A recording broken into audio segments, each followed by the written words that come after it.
আসসালামু আলাইকুম ওয়া রাহমাতুল্লাহি ওয়া বারাকাতুহু। পবিত্র জুম্মা মুবারক। সকলকে জানাই পবিত্র জুম্মা মুবারক। জুমার সর্বশ্রেষ্ঠ দিন। সপ্তাহের মধ্যে অন্যতম একটি দিন হচ্ছে সর্বসেরা সর্বশ্রেষ্ঠ দিন হচ্ছে জুমার দিন। এটা হচ্ছে গরিবের হজের দিন বলা হয়। আল্লাহ রাসূল সাল্লাল্লাহু আলাইহি ওয়াসাল্লাম বলেন, ঈদুল আজহা ও ঈদুল ফিতর মুসলিম উম্মাহর জন্য সবচাইতে হাসি এবং আনন্দের দিন, উৎসবের দিন, খুবই সেরা একটা দিন এবং দুইটা দিন থাকে ঈদের দিন। ঠিক তেমনই সমপরিমাণ সেরা দিন হচ্ছে এই জুমার দিন। এই দিনে হিলিয়ে দুলিয়ে না কাটিয়ে বিশেষ করে ইবাদত করা, আল্লাহ রাসূল সাল্লাল্লাহু আলাইহি ওয়াসাল্লামের প্রতি বিশেষ করে দরুদ প্রেরণ করা, তাহলেই আমি যদি এই আমলগুলো করি, আল্লাহ পাক আপনার আমার প্রতি সন্তুষ্ট হয়ে যাবেন। কেউ যদি সৌভাগ্যবান হয় বিশেষ করে দরুদ পাঠ করার ফলে আল্লাহ রাসূল সাল্লাল্লাহু আলাইহি ওয়াসাল্লাম স্বপ্ন যুগে দেখাও দিতে পারেন। সুবহানাল্লাহি ওয়া বিহামদি। তাহলে কি করতে হবে? এই দিনটা হেলিয়ে দুলিয়ে না দিয়ে মনে করবেন এটাই যেন আমার শেষ দিন।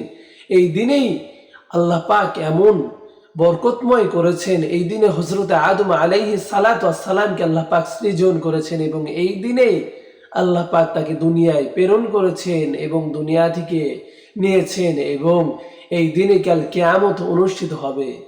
এই দিনের ফজিলত এমন রয়েছে, যেমন ফজিলত অত্যাধিক অতুলনীয় ফজিলত রয়েছে। এই দিনে এমন একটা মুহূর্ত রয়েছে যে মুহূর্তে বান্দা যখন আল্লাহ পাকের কাছে কামনা করবে, দোয়া করবে, আল্লাহ পাক সেই দোয়া কবুল আর মঞ্জুর করে নেবেন। জুমার কোন মুহূর্ত সেটি? জুমার দিন তো সর্বসেরা দিন। এটা হচ্ছে গুনাহ মাফের দিন।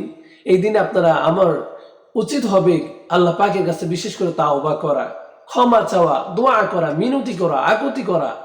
এই জুমার দিনে বিশেষ একটা অফার, সেই অফার হচ্ছে মুস্তাজাবুদ দাওয়া। এই দিনে দোয়া কবুল একটা মোক্ষম মখলুল সময় থাকে। সেই সময়টা হচ্ছে ফকিহগণ, আলেম উলামা ইকরাম, তাফসীরবিদরা এটা নির্ণয় করেছেন, বিশ্লেষণ করে দেখেছেন।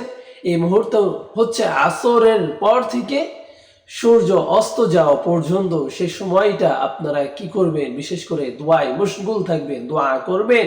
তাহলে আল্লাহ পাক সেই দোয়া খালি হাতে ফেরত দিবেন না। দোয়ার মধ্যে আকাঙ্ক্ষা নিয়ে দোয়া করুন, আল্লাহ পাক নিশ্চয় সেই দোয়া কবুল আর মঞ্জুর করে নেবেন।